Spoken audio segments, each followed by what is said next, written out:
Alô, podcasters de todo o Brasil e ao redor do mundo, aqui é seu amigo e irmão Alexandre Passos. Estamos juntos para mais um vídeo. Hoje nós vamos falar sobre um vídeo, né, uma polêmica que surgiu da cantora Cláudia Leite, que deu entrevista ao Flow recentemente. Não é de hoje que artistas, que famosos, políticos, pessoal da TV se converte ou vai para a igreja. A gente pode lembrar de um dos primeiros que se converteu foi a atriz Marta Anderson, depois a atriz Dalene Glória, né? Depois você viu Mara Maravilha se convertendo, depois Monique Evas, Gretchen, várias pessoas que se converteram ou tiveram uma experiência na igreja, tiveram uma experiência ouvindo a palavra.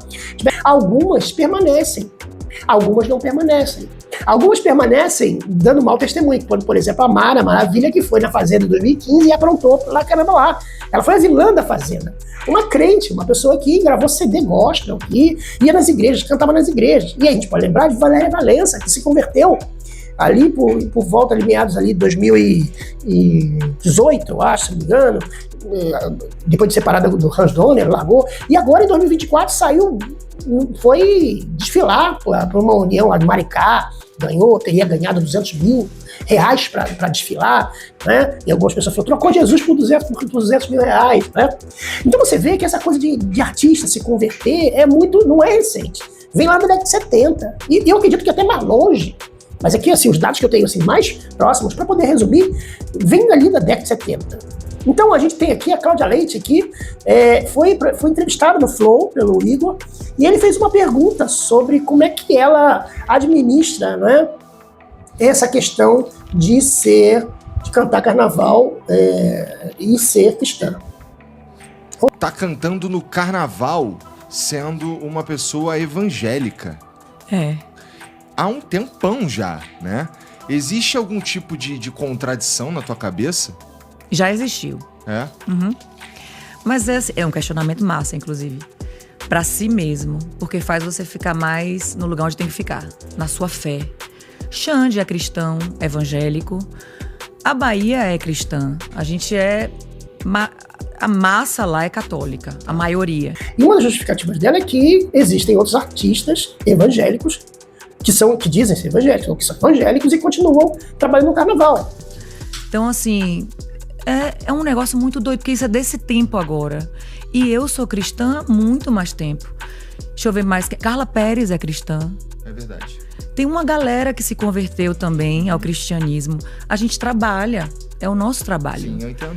E aí ela coloca a questão do trabalho. Aí a segunda coisa. A primeira coisa é sobre o fato dela justificar porque outras pessoas pulam o carnaval, trabalham no carnaval, se converteram, né, e continuam trabalhando no carnaval. Aí ela coloca em jogo essa questão do trabalho no carnaval. E eu vejo o camelô que precisa vender um refrigerante no carnaval, vender uma água, vender um cachorro-quente e tá lá no carnaval, e tem lá micareta, tem lá picareta, que seja o desfile de carnaval, e o camarada tem que alimentar os seus filhos. Então, eu até tenho dificuldade de criticar um cara como esse, que precisa de vender o refrigerante dele, de vender o cachorro-quente dele, ele já tem esse negócio, ou ele monta esse negócio para ganhar dinheiro durante o carnaval. Eu tenho até dificuldade de dizer que ele não pode fazer isso, porque ele está sustentando a família dele. Eu tenho dificuldade de criticar um cara como esse. Eu tenho dificuldade de chegar e falar, você não deve ir. Como é que eu vou falar que você não deve ir trabalhar? Seja no carnaval, seja em outro tipo de festa, seja no Réveillon. Sabe, é muito difícil chegar para um camarada desse que está sustentando a sua família e falar, não vai porque é carnaval, não vai porque existe uma promiscuidade, não vai porque existe toda uma pegação, não vai porque existe o pecado tá solto, o diabo tá solto.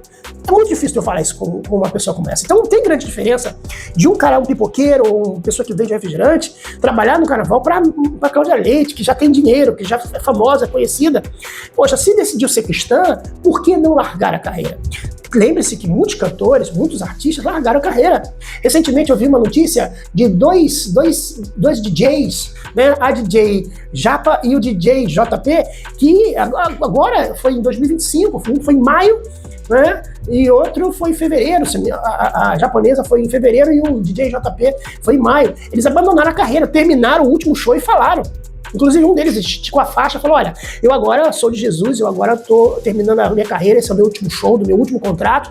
Foi inclusive algo que eu achei muito admirável. Assim como o Rodolfo Abrantes largou a carreira secular para se dedicar a Cristo e depois começou a escrever canções lindas, ele hoje só trabalha nisso. A Mara Maravilha também foi uma, apesar de ter aprontado na Fazenda, eu não vi mais Mara Maravilha cantando secular. E aí ela diz que, não, a gente tem que trabalhar, a gente está ali, mas trabalhar num ambiente como esse, ela poderia largar. Entendo. E a nossa cultura também, a minha cultura. Isso, a cultura. Dizer que o carnaval é cultura vai acabar naquele caso daquele pastor. Você lembra que eu tenho um vídeo, eu vou colocar aqui para você, vai aparecer aqui, ó para você, daquele pastor que orou abençoando o desfile de escola de samba, de uma escola de samba, e dizendo que as igrejas que falam que o carnaval é do diabo, né? Vem aqui, ele orou pelo desfile, ele abençoou o desfile e falou que é cultural. Essa nova geração de crentes ou de pastores e de cristãos que estão em conluio com esse tipo de pensamento. Mas o ponto é justamente você consigo mesmo, sabe? Mas especialmente não quando a fé é nova. Quando a fé é nova, ela é mais... Ela é mais dogmática, talvez. É verdade. Né? É mais uma cobrança externa. É mais você aprender a administrar as vozes que não são da sua cabeça. Porque quando elas passam a ser as vozes da sua cabeça, aí é que dá ruim. Eu já tive esse questionamento, mas não tenho mais há muito tempo, graças a Deus. Que bom. Porque minha relação é com Jesus. Ele não é só o cara que morreu na cruz por mim. Ele é meu melhor amigo. Eu vim pra cá hoje, eu falei com ele de manhã, eu falei, abençoe Igor, abençoe a equipe dele, Amém. Abençoe a minha, todo mundo, porque tudo que a gente tem tá aqui agora, você é o meu próximo. Então eu te amo. Quando eu tô lá em cima, eu amo aquela galera que tá lá em cima. Eu vou com ele.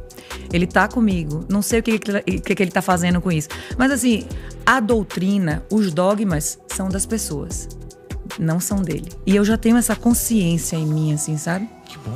Que não me faz ser melhor do que ninguém. Me faz mais necessitada ainda dele. Porque eu não entendo.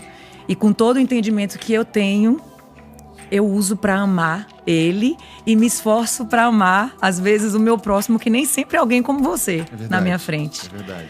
Então eu tento, assim, trabalhar o perdão, eu tento respirar.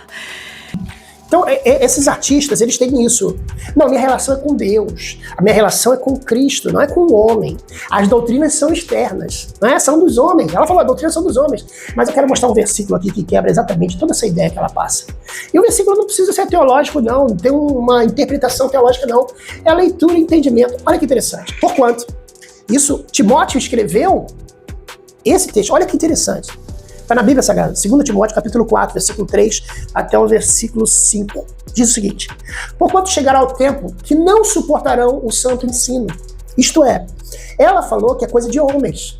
Quem é que dá o santo ensino? Nesse texto aqui, o santo ensino é dado pelos apóstolos, era dado pelos apóstolos. O santo ensino era dado pelos discípulos de Jesus. O santo ensino naquela época, naquele contexto, era dado pelos homens de Deus, pelos pastores da época. Então ele fala, chegará o tempo em que eles não suportarão o santo ensino, ao contrário, sentindo coceira nos ouvidos, reunirão mestres para si mesmos. Isso aí são mestres para si mesmos. Ela mesmo falou, é minha relação com Jesus. Ela é a mestre dela, ela é a pastora dela, ela não precisa de pastor. Esses artistas, eles acham que não precisa de pastor, não precisa de igreja. E dois princípios importantes de uma igreja que demonstram a necessidade de uma igreja é, número 1, ter ensino de alguém que tenha conhecimento. Normalmente é um pastor, é um professor, é um mestre, é uma revista de escola dominical, é uma lição de escola dominical, alguém que ensine. Lembre de Filipe, vai pregar para o eunuco? O eunuco fala, não há quem ensine. Em Atos 8:31, diz o seguinte: então Filipe correu para a carruagem e ouviu o homem lendo o profeta Isaías e perguntou, compreende o que lês? E aí ele replicou, como poderei compreender se alguém não me explica? Senta aqui do meu lado, me explique. A não ser que alguém me explique, pediu. A Bíblia diz aqui em Atos 8, versículo 31, diz, 31, letra C, diz, e pediu a Felipe que subisse e se sentasse ao seu lado. Esses artistas não querem que ninguém sente do lado. O artista não quer que ninguém sente explicando. O artista quer viver o evangelho dele. Por isso que o texto de 2 Timóteo diz que tais pessoas, olha só, sentindo coceira dos ouvidos, eles reunirão mestres para si mesmo. Aí continua, de acordo com as suas próprias vontades. Então ela não quer um pastor, ela não quer um líder, ela quer seguir Jesus conforme a cabeça dela. É igual uma feminista que fala, não, meu feminismo é diferente. Tais pessoas recusarão dar ouvidos à verdade, voltando-se para mitos. Então eles começam a acreditar, isso é um mito, que eles podem viver uma vida com Cristo sem estar numa igreja, sem estar em comunhão. E a segunda coisa que há de importante de estar numa igreja, de ter uma igreja, a primeira é ter um líder. Né? Haverá um santo tempo que não suportará um santo ensino de líder, liderança. E a segunda coisa é sobre a comunhão entre irmãos, que é o convívio com os irmãos, aprendizado entre os irmãos, aprender uns com os outros, né? Está escrito assim, e perseveraram na doutrina dos apóstolos, na comunhão e no partir do pão. Então, ouviam os apóstolos, eles tinham comunhão uns com os outros e eles repartiam o pão. Isso é cristianismo. Esse é o cristianismo que está na Bíblia, em Atos 2,42. E voltando ao nosso texto de 2 Timóteo, diz que as pessoas recusarão a dar ouvidos à verdade, voltando-se para mitos. Então inventam a coisa da cabeça, que pode ter um evangelho sem igreja, sem comunhão com os irmãos. Eu desabafo também, eu tenho com quem desabafar, o que é maravilhoso. Eu tenho a minha rede de apoio, eu tenho a minha meu psicólogo, meu psiquiatra, eu tenho minha galera ali. E é desconfortável sempre, sabe? Assim, você ter que falar sobre isso.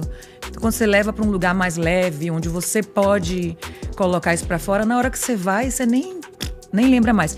Então é que ela fala que ela tem a psicóloga. Tá certo, tudo bem. Psicóloga é importante você fazer uma terapia, é bom, eu já fiz. Tá? Psiquiatra. Mas é interessante, ela não fala que ela tem pastor. Entende? É isso que eu tô falando, é o evangelho por si mesmo. Eu vivo o meu evangelho, eu não preciso de pastor, eu não preciso de líder. Né? Isso é ruim. Eu acho que já é o suficiente pra gente entender como pensa a mente de uma pessoa que é desigrejada. E desigrejada, ela não é desigrejada. Porque ela não tem igreja, ela não tem pastor, ela não tem ninguém que a oriente. Né?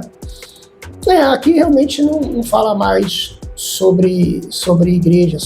Então, tá aí minha opinião sobre isso. Eu quero que você desse sua opinião. O que você acha? Você concorda? Você discorda? Você acha que Cláudia Leite é crente ou não é crente? Você acha que ela deve abandonar a carreira de... O que você acha? Qual a sua opinião? Dê sua opinião e se inscreva no canal. Se você não é inscrito no canal, se inscreve no canal, porque a gente sempre vai ter um bate-papo, vai falar sobre esses assuntos e eu queria a sua participação. Você vai ser uma bênção na nossa vida, se você quiser, tá bom? Fique ligado, se inscreva no nosso canal, deixe seu comentário, clique no sininho para receber as notificações. Se você desejar nos abençoar, dê um like e compartilhe esse vídeo para que mais pessoas possam comentar sobre esse assunto, tá bom? É na paz, tchau, até o próximo.